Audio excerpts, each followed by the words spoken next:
नमस्कार। Life management के इस लेसन सेशन में आपका स्वागत है। आज हम लोग डिस्कस करने जाएंगे बहुत ही यूनिक टॉपिक जिसको हम लोग कहते हैं द कॉन्सेप्ट ऑफ गॉड। भगवान क्या है। जहाँ तक पॉसिबल है, चलो कई सारे ग्रंथ लिखे गए हैं इस टॉपिक के ऊपर, लेकिन उसके बाद भी जो है कहीं ना कहीं जाकर हम लोग परेशान रहते हैं कि अगर वो कहते हैं कि भाई सब कुछ भगवान करता है तो मेरे साथ ऐसा क्यों नहीं हो रहा है, और एग्जैक्टली अगर मुझे भगवान को अगर समझना है तो मैं कैसे समझूंगा। देखो, सबसे पहले तो मैं चाहूँगा कि बिकॉज भगवान को छोड़ो, लेकिन आप जो है आपके अंदर बैठे हुए भगवान को पहचानो। आपके अंदर ही भगवान है और उसको कहीं ढूंढने की ज़रूरत नहीं है। तो आपके अंदर बैठे हुए भगवान को हम लोग कैसे पहचानेंगे, इसलिए एक छोटा सा कॉन्सेप्ट है जिसको हम लोग कहते हैं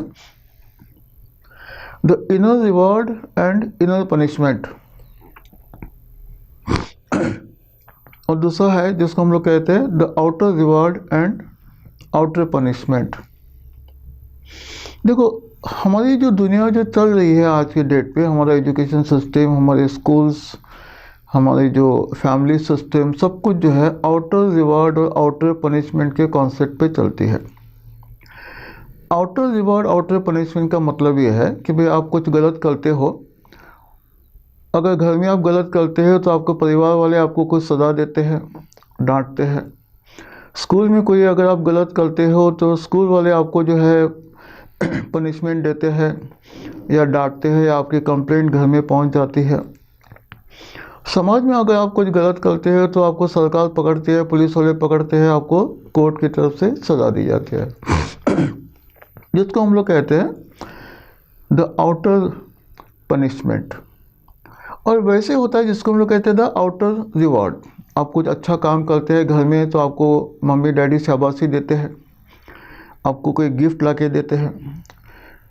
तो कहते हैं कई बार कि मम्मी डैडी कि भाई तुम अगर फर्स्ट आओगे स्कूल में तो हम आपको ये गिफ्ट दे देंगे। तो उस गिफ्ट के लालच में वो मेहनत करेगा और वो फर्स्ट आएगा या नहीं आएगा। स्कूल में जब होते हैं तो स्कूल वाले भी यही कहते हैं कि भाई कंपटीशन है, आपको पार्ट लेना है, जो सबसे फर्स्ट आएगा उसको हम लोग अवार्ड देंगे। और वैसे ही जब हम लोग समाज के लिए कोई अच्छा काम करते हैं तो कोई आपको पारितोषिक मिलता है, पद्मश्री मिलता है, पद्म विभूषण मिलता है वगैरह। ये सारी की सारी चीज़ें जो है कि हम लोग कुछ काम इसलिए करते हैं ताकि हमें उसका पारितोषिक मिल जाए, अवार्ड मिल जाए, या हम लोग कुछ काम इसलिए नहीं करते हैं ताकि उसकी हमें पनिशमेंट ना मिल जाए। इसको हम लोग कहते हैं the outer reward and outer punishment. वैसे हम लोग कहते थे inner reward and inner punishment. हालांकि हमें प्रैक्टिस करना है घर में, स्कूल में, समाज में, जिसको हम लोग कहते हैं inner reward and inner punishment. का मतलब है कि भाई जब हम लोग कोई अच्छा काम करते हैं, उस अच्छे काम को लेकर हमें जो सेटिस्फैक्शन मिलता है, हमें अंदर से जो बहुत अच्छा लगने लगता है, that is considered as a inner reward.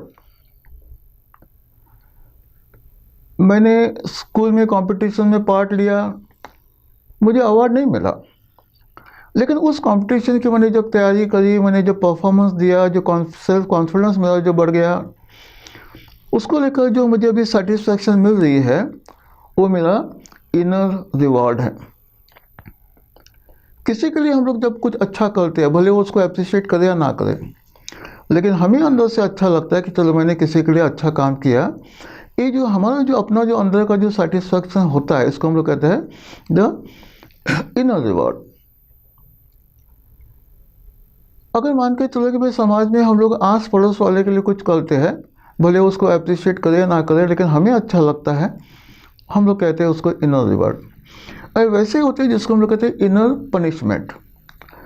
Inner punishment का मतलब होता है कि अगर मैंने कुछ गलत काम किया है, भले उसको किसी ने नहीं देखा है, भले किसी ने मुझे सज़ा नहीं दी है, लेकिन उस गलत काम के लिए मुझे अंदर से जो गिल्ट जो होती है, जिसको लेकर मैं परेशान रहता हूँ कि भाई मैंने कुछ गलत काम किया, मैंने चोरी करी, मैंने रिश्वत खाई, मैंने किसी का दिल दुखाया, या किसी तरह से जो मुझे नहीं करना चाहता वो मैंने किया, किसी ने नहीं देखा और किसी ने भी जो है उसकी सज़ा भी मुझे नहीं दी, लेकिन अंदर से मुझे जो गिल्ट खाती है, सताती है, परेशान करती है कि भाई तुम पापी हो, या तुमने गलत किया है, या अच्छा नहीं करना चाहता, ऐसा ठीक नहीं किया है तूने उसके साथ वगैरह। जब ये बार बार जो हमारे अंदर से जो आवाज़ आती है, इसको हम लोग कहते हैं the inner punishment, because I am so uneasy inside. इसको हम लोग कहते हैं द इनर पनिशमेंट। जबकि भाई आपको यहाँ पे पता चल जाएगा कि भाई भगवान आपके अंदर ही बैठा है और आपके हर अच्छे काम के लिए आपको रिवार्ड देने के लिए वो तैयार है, आपको मिल जाता है, और हर गलत काम के लिए आपको पनिशमेंट देने के लिए वो तैयार है और आपको मिल भी जाता है। तो इसलिए हम लोग कहते हैं कि भाई instead of looking at the outer reward and outer punishment, it is always better you should think of always the inner reward and inner punishment. बस भगवान यहीं पे हमें दिखाई देता है कि भाई जो भी कुछ है हमारे अंदर से, अंतरात्मा से जो आवाज़ आती है, उसी को हम लोग भगवान मान के चलते हैं। इसके अलावा हम लोग देखते हैं कि कई सारे कॉन्सेप्ट्स है भगवान को समझाने के लिए, but at the same time कई बार हम लोग कहते हैं द गॉड इज नथिंग, और दूसरे शब्दों में द नथिंग इज गॉड। इसका क्या मतलब है? अगर आप आसमान में देखते हो रात को, आपको कुछ चमकीले तारे दिखाई देते हैं और आपको दिखाई देता है कि भाई 99% of that particular entire Cosmos is empty, कुछ भी नहीं है वहाँ पे, 1% में कुछ हमें दिखाई देता है। हम लोग वही चीज़ को अगर हम लोग हमारे अंदर अगर देखते हैं, तो हमारा जो एटॉमिक स्ट्रक्चर है, दैट एवरी एटम, जिसके अंदर आपको पता है ऑलरेडी कि भाई उसके अंदर प्रोटॉन्स होते हैं, न्यूट्रॉन्स होते हैं, इलेक्ट्रॉन्स होते हैं वगैरह, लेकिन उस एटॉमिक स्ट्रक्चर को अगर हम लोग देखेंगे तो उस एटॉमिक स्ट्रक्चर में भी 99% इज एम्प्टी, कुछ भी नहीं है वहाँ पे। तो यहाँ पे एक बहुत बड़ा क्वेश्चन मार्क हमारे पास आ जाता है कि फिर आखिर वो खाली जो है वो है क्या? और यहाँ पे आपको समझना चाहिए, जो आपको दिखाई दे रहा है वो सिर्फ 1% है, लेकिन 99% जो आपको बिल्कुल खाली दिखाई दे रहा है, दैट इज अ गॉड। आमतौर पे हम लोग भगवान को कहते हैं स्थाणु। स्थाणु का मतलब होता है कि जो अणु अणु में बसा है,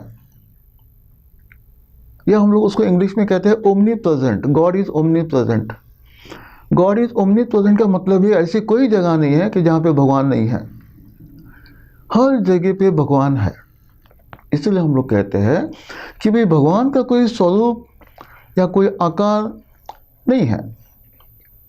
इसलिए हम लोग कहते हैं कि अगर भगवान अगर है, वो हर जगह पे है, ऐसी कोई जगह नहीं है कि जिसके अंदर भगवान नहीं है। इसलिए भगवान को जब आप ढूंढने जाते हो तो हर जगह पे आपको भगवान मिलेगा। साइंटिफिकली ये प्रूव हो चुका है कि भाई जब हम लोग हमारे जब यूनिवर्स की जब बात करते हैं, तो उस पर्टिकुलर केस में हम लोग कहते हैं only 6% is a visible matter, जो हमें दिखाई देता है। कुछ हद तक भाई अगर हम लोग हमारी पृथ्वी को अगर देखते हैं तो पृथ्वी है, ज़मीन है, पेड़ पौधे हैं, इंसान है, जानवर है। तो साइंटिफिकली उन्होंने कहा है कि भाई 6% इज़ अ विजिबल मैटर, जो हमें दिखाई देता है। और उसके बाद वो कहते हैं कि भाई almost 17% is a dark matter, means ऐसा मैटर जो है लेकिन हमें दिखाई नहीं देता है, because it is a dark, black in colour, that's the reason वो हमें दिखाई नहीं देता है। तो कहते हैं कि भाई ऑलमोस्ट 70% जो है, 17% जो है वो डार्क मैटर है, और बाकी का हम लोग कहते हैं भाई 77% is a dark energy. 77% is a dark energy. ये साइंटिफिकली उन्होंने जो है इसको एक्सप्लेन किया है। हम लोग कहते हैं कि बिकॉज अगर वाकई में अगर हम लोग देखते हैं कि भाई जो दिखाई देता है और जो नहीं दिखाई देता है लेकिन जो है, जिसका हम लोग मेजरमेंट कर सकते हैं और जिसका मेजरमेंट नहीं कर सकते हैं लेकिन वो है, किसी तरह से हम किसी को डिस्क्राइब कर सकते हैं और किसी को डिस्क्राइब नहीं कर सकते हैं लेकिन वो है। और वो जो चीज़ है कि जो ना मुझे दिखाई दे रहा है, ना मैं उसको मैं मापदंड कर सकता हूँ, ना मैं किसी को डिस्क्राइब कर सकता हूँ, ना मैं उसका स्केच बना सकता हूँ, वो भगवान है। इसलिए हम लोग कहते हैं कि भगवान जो है सर्वव्यापी है, सब जगह पे जो है भगवान जो है मौजूद है। इसलिए हम लोग ये नहीं कहते कि भाई भगवान एक जगह पे है या दूसरी जगह पे नहीं है। It is not like that. देखो, अगर हमें वाकई में अगर भगवान की जो दूसरा जो कॉन्सेप्ट जो है जो मैं यहाँ पे थोड़ा सा रखूँगा आपके सामने ताकि आपको पता चलेगा। हम लोग कहते हैं कि भाई एक हमारा कॉन्सेप्ट है जिसको हम लोग कहते हैं सत्य चित्त आनंद। सच्चित आनंद एक भजन भी है जिसको हम लोग उसके अंदर गाया जाता है कि जिसको हम कहते हैं चिदानंद रूपम शिवोहम शिवोहम। मैं सच्चिदानंद के रूप में मैं ही शिव हूँ, यानी कि भगवान हूँ। सच्चित आनंद के रूप में मैं ही शिव हूँ, यानी कि भगवान हूँ। ये भी हमारा एक कॉन्सेप्ट है। यहाँ पे मैंने एक आपको मैं फिगर दिखा देता हूँ। ये जो फिगर है इसके अंदर स्टार बना हुआ है। आपको ये स्टार क्या बताता है हमें, इसको अच्छी तरह से समझने की कोशिश करो ना। ये बना है जिसको हम लोग कहते हैं एक ट्रायंगल है which is pointing towards upward, which is pointing towards upward. और जो अपवर्ड जो पॉइंटिंग ट्रायंगल जो है उसको हम लोग कहते हैं द भौतिक जगत। भौतिक जगत जो हमें दिखाई देता है। आमतौर पे आपने देखा कि भाई देखो, हम लोग जब बड़े होते हैं तो हमारी हाइट बढ़ती है, यानी कि ऊपर की तरफ आते हैं। अगर आग जलाते हैं तो उसकी जो ज्वाला जो है ऊपर की तरफ जाती है, ऊपर की तरफ जाती है। हम लोग जब भगवान को याद करते हैं तो ऊपर की तरफ देखते हैं।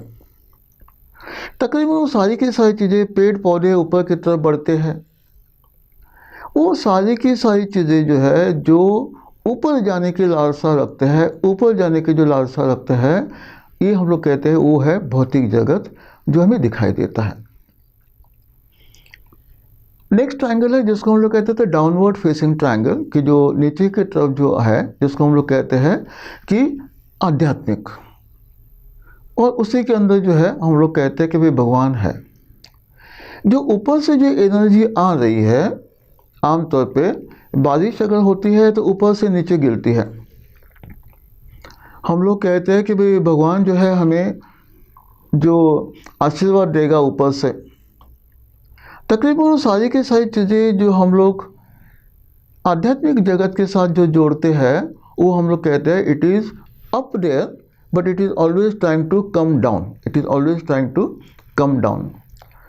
तो जो एक असेंडिंग ट्रायंगल है जो ऊपर की तरफ बढ़ने वाला है, और एक डिसेंडिंग ट्रायंगल है कि जो नीचे की तरफ आता है। और जब दोनों ही ट्रायंगल जब इकट्ठे आ जाते हैं, आध्यात्मिक और भौतिक, जो सेंट्रल पार्ट जो है जिसके अंदर हमने कमल दिखाया है, उसका मतलब ही होता है it is a manifestation of a divine. It's a manifestation of the divine. भगवान का साकार रूप, भगवान का ऐसा रूप जो हमें दिखाई देता है। जब सत्य और चित्त जब दोनों ही मिलते हैं तो आनंद का निर्माण होता है। और आनंद is nothing but it is a manifestation of the divine. जो साकार रूप हमें जो दिखाई दे रहा है वो आनंद है।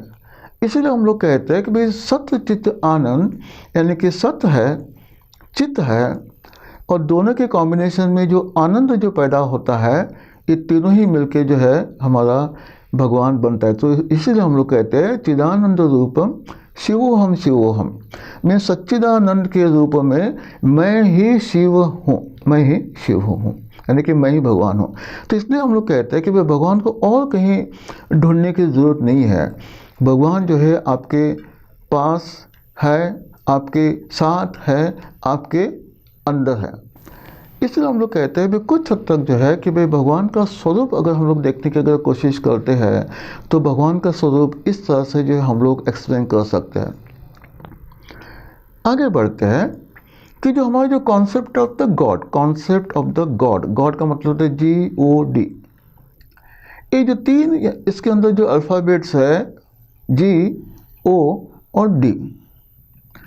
The G stands for the generator, the O stands for the organizer and the D stands for the destroyer। यानी कि भगवान का जो स्वरूप है जिसको हम लोग कहते हैं, he is nothing but he is the generator, he is the organiser and he is the destroyer. आमतौर पे हम लोग उसको जो है ब्रह्मा विष्णु महेश कहते हैं। ब्रह्मा जो क्रिएटर, जिसने इस विश्व को बनाया है, पूरे के पूरे कॉस्मॉस को बनाया है, पूरी के पूरे यूनिवर्स को बनाया है, सब लोग ब्रह्मा की ही उत्पत्ति है, ब्रह्मा ने डिज़ाइन किया है। तो इसलिए हम लोग कहते हैं कि भाई ब्रह्मा के आशीर्वाद से ये सृष्टि का जो है निर्माण हुआ है। Brahma the generator. उसके बाद आ जाता है जिसको हम लोग कहते हैं विष्णु द ऑर्गेनाइजर। आमतौर पे हम लोग जब कहते हैं कि बिकॉज विष्णु कौन है, हम जितने भी लोग काम कर रहे हैं इस धरती पे, पशु पक्षी जीवित प्राणी, non living and non living, everything is part of the Vishnu, जिसको आमतौर पे हम लोग कहते हैं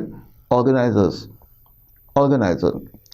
देखो सृष्टि कैसी चलती है कि बिकॉज कोई जन्म लेता है, कोई मरता है, किसी तरह से कोई जो जन्म लेता है वो कुछ बनाता है, कुछ बिल्डिंगें बनती है, कुछ समय के बाद गिर जाती है, कुछ पेड़ पहाड़ होते हैं, कुछ समय तक रहते हैं, उसके बाद पहाड़ भी गिर जाता है। कई बार नदियाँ बहती है, नदियाँ सूख भी जाती है, गायब भी हो जाती है। कई बार नदियों का जो है आकार बढ़ भी जाता है, कई बार समुद्र के आकार बढ़ जाते हैं, कॉन्टिनेंट्स के आकार बढ़ जाते हैं, घट जाते हैं। तकरीबन वो सारी की सारी चीज़ें जो हमारे साथ है वो सब कुछ जो है वो ऑर्गेनाइज होता है। They are basically self living, self organising. आमतौर पे जब इंसान मरता है तो हम लोग कहते हैं इंसान बना है पंच महाभूतों से, मरने के बाद पंच महाभूतों में विलीन हो जाता है। सब कुछ आपके आंखों के सामने जो है, कुछ भी घटता नहीं है, कुछ भी बढ़ता नहीं है। एक बूंद पानी नहीं बढ़ा है, एक बूंद पानी नहीं घटा है। जमीन जितनी है उतनी ही है। कुछ ज़मीन हमें दिखाई देती है, कुछ ज़मीन समुद्र के नीचे चली जाती है, लेकिन वो है, कुछ नहीं घटा है, कुछ नहीं कम हुआ है।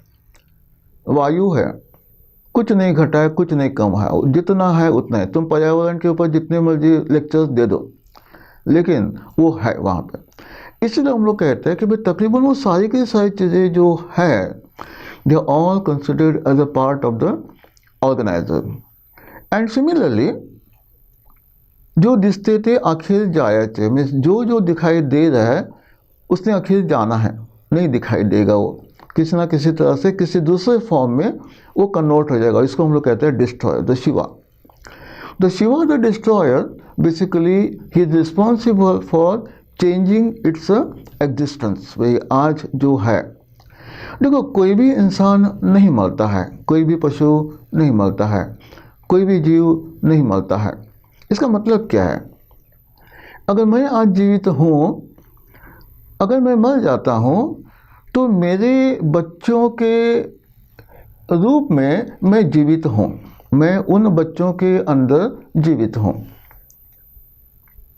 जब पेड़ पूरा का पूरा अगर मान के चलो कि भाई मर जाता है, नहीं मरता है, वो कितने सारे फलों के अंदर और बीजों के अंदर, और उसने उस बीजों से जो अलग अलग जो वहाँ पे जो पौधे और बढ़ गए और पेड़ बन गए, उसमें वो जीवित है। इसलिए हम लोग कहते हैं कि भाई कुछ हद तक जो भगवान की जो रचना इस तरह से बनी है कि भाई हमें जो है ऐसा सोचना चाहिए कि भाई देयर नथिंग इज डिस्ट्रॉयबल। हम लोग कुछ डिस्ट्रॉय नहीं करते, सिर्फ हम उसका शेप बदलते हैं, और इस शेप बदलने का काम किसके पास है? So called as the Shiva the destroyer. तो इसलिए हम लोग कहते हैं गॉड का जो कॉन्सेप्ट जो है, जिसको हम लोग कहते हैं the generator, the organiser and the destroyer.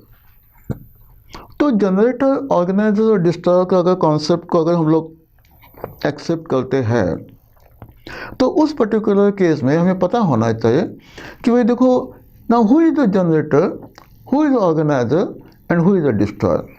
जैसे मैंने अभी भी आपको कहा, बिकॉज हम लोग ही यानी कि इंसान है और बाकी जो प्राणी मात्र है, सब लोग जो है कि भाई यहाँ पे भगवान का ही रोल प्ले करते हैं, भगवान का ही काम करते हैं।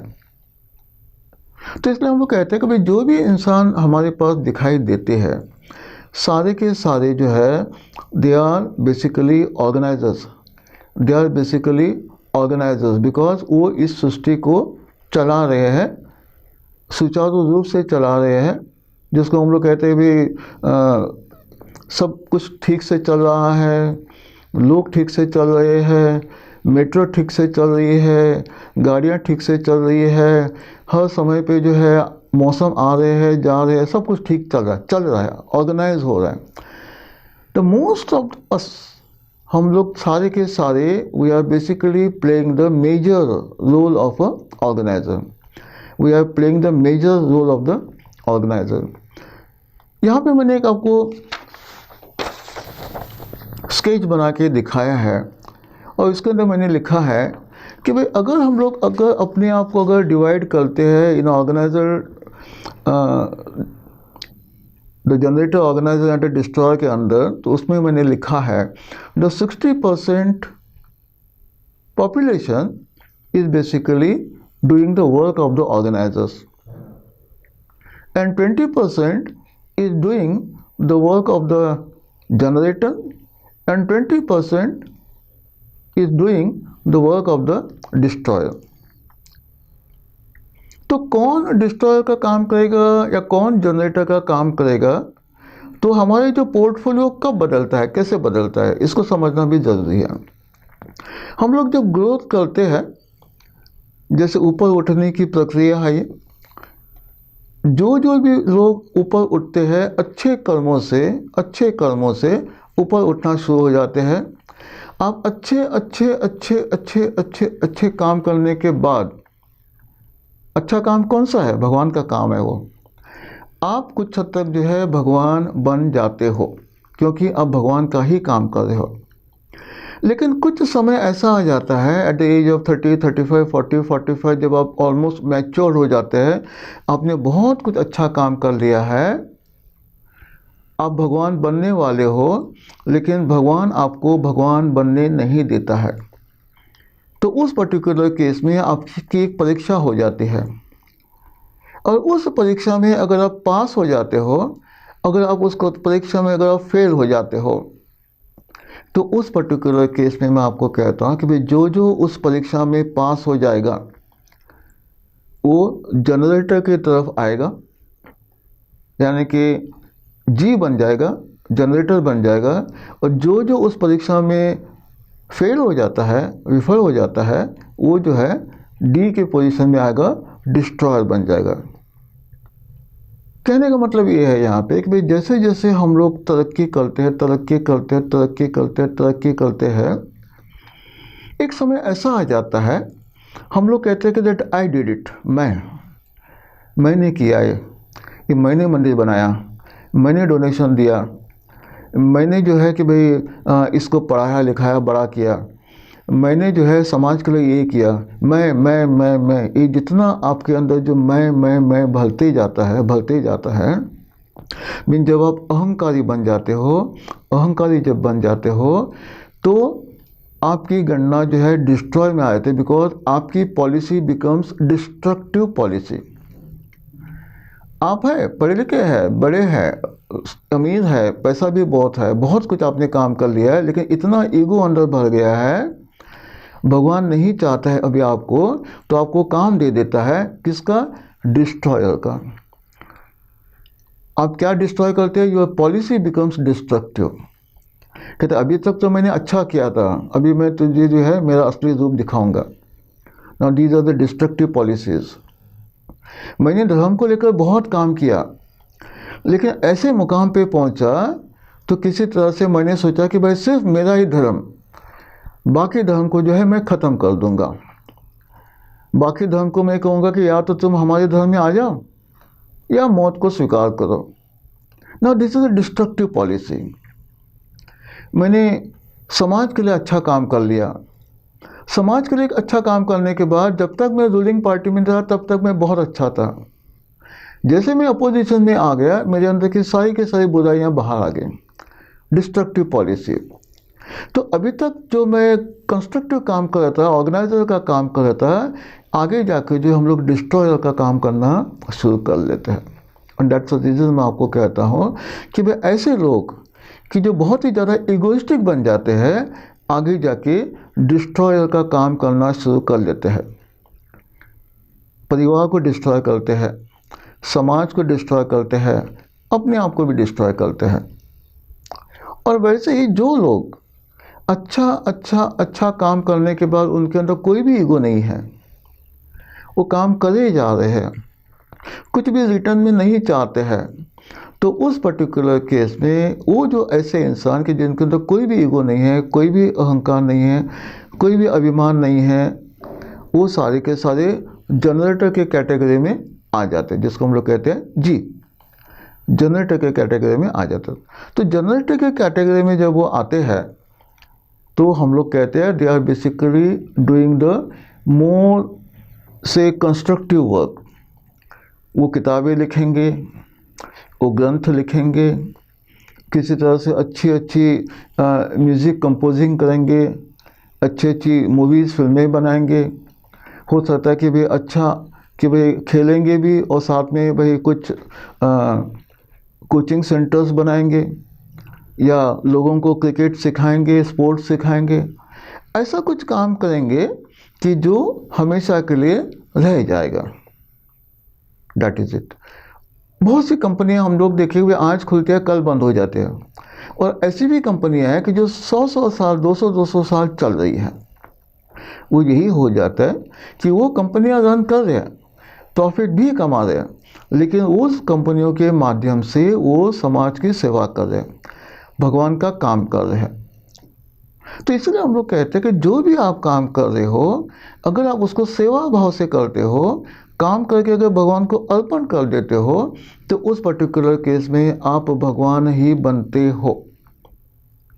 तो जो यहाँ पे जो GOD का जो कॉन्सेप्ट जो है, जो गॉड का जो कॉन्सेप्ट है, वो और कुछ नहीं है, लेकिन आप सब लोग मिलके, कुछ लोग ऑर्गेनाइजर का काम कर रहे हैं, रोल निभा रहे हैं, या कुछ लोग जो है कि भाई जनरेटर का रोल निभा रहे हैं अपने काम से, या कुछ लोग जो है डिस्ट्रॉयर का रोल निभा रहे हैं अपने काम से। और वो तीनों ही लोग हमारे आंखों के सामने होते हैं। और इन तीनों लोगों से मिलके जो है हमारा भगवान बनता है, जिसको हम लोग कहते हैं the God, the GOD, the generator, organiser and destroyer. तो देखो, जब हम लोग कहते हैं भाई जनरेटर है, ऑर्गेनाइजर है, डिस्ट्रॉयर है, हमारे शास्त्र में जनरेटर कौन है? ब्रह्मा है। Brahma is the creator of the universe. Brahma ने सृष्टि का निर्माण कर लिया। लेकिन आपने शायद देखा होगा कि भाई क्या हमारे इंडिया में ब्रह्मा जी के मंदिर है? मुश्किल से 2 या 3 मंदिर है, नहीं है। इसलिए हम लोग कहते हैं कि भाई जो ब्रह्मा जी जो है, जो जनरेटर्स है, वो किसी भी प्रसिद्धि के जो लालची नहीं है, भले वो कोई उसका पूजा करे या उसका ना करे। और ऐसे लोगों को जो है कोई नहीं पूछता है। तो ब्रह्मा जी अपनी जगह पे है और वो सृष्टि का निर्माण करे जा रहे हैं, नई चीज़ें आपको दिए जा रहे हैं, वो है ब्रह्मा जी। विष्णु का मंदिर होता है क्योंकि विष्णु के साथ लक्ष्मी जुड़ी हुई है। तो हर वो इंसान जो लक्ष्मी की लालसा करता है, लालच है, तो उसके लिए जो है विष्णु के मंदिर कई सारे बने हैं। और शिव जी का मंदिर है। शिव जी का मंदिर क्यों है? क्योंकि वो आपको सजा देता है, और जो सजा का भय है आपके अंदर। तो कुछ लोग भय के कारण पूजा पाठ कर रहे हैं, और कुछ लोग लक्ष्मी की लालसा से पूजा पाठ कर रहे हैं। That's it. लेकिन वाकई में ब्रह्मा जी को जो है पूजने वाले बहुत कम मिलते हैं। इसलिए हम लोग कहते हैं अगर वाकई में अगर हमें एक सही रूप से अगर भगवान बनना है, तो उस पर्टिकुलर केस में हमें तीनों ही रोल निभाने हैं। कुछ हद तक जो काम भगवान का है, जब भी आप करोगे तो आप भगवान ही बन जाओगे।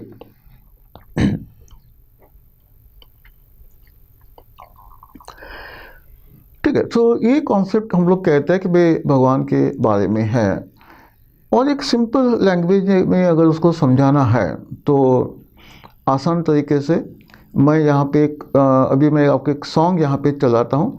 वो जो संत कबीर, तो संत कबीर का ये गीत है कि जिसके अंदर भगवान क्या है उसके बारे में बताया है, और कुछ हद तक उन्होंने जो एक्सप्लेन किया है भक्त कबीर ने, संत कबीर ने, और हमने अभी जो थोड़ा सा डिस्कशन जो किया है ऑलमोस्ट मिलता जुलता है। और वो गाना है जिसको हम लोग कहते हैं, मुँह को कहाँ ढूंढो बंदे मैं तो तेरे साथ रे। Anyway, thank you very much for listening to me, and अभी आप जो है गाना सुनो। थैंक्स।